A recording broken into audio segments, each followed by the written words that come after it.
Le racisme systémique, c'est quoi? Je suis sûre que tu as déjà entendu l'expression, soit tu l'as compris, soit pas trop, ou alors tu t'es dit, je vois pas comment ça se traduit concrètement. Je propose de revenir sur un cas.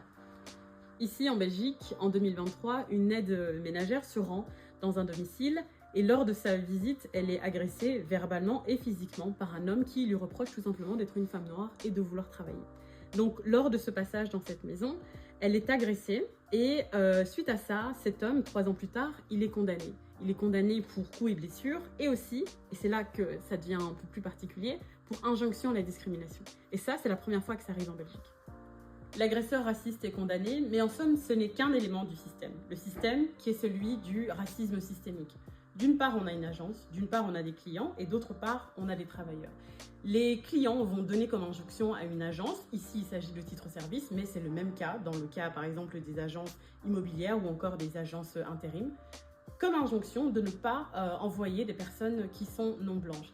Et la troisième personne qui évidemment se retrouve en fait à devoir pâlir de cette situation, c'est les personnes racisées.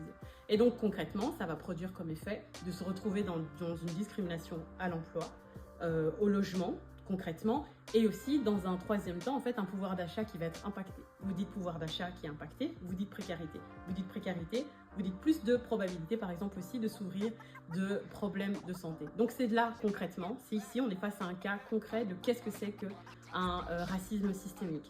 Ça va passer par toute une série d'opérateurs qui acceptent ce qui est pourtant illégal, qui acceptent l'injonction à la discrimination et au final, dans un troisième temps, les principales personnes concernées se retrouveront à devoir faire face à un système qui est pensé dans lequel les dés sont pipés contre leur émancipation. C'est ça, le racisme systémique.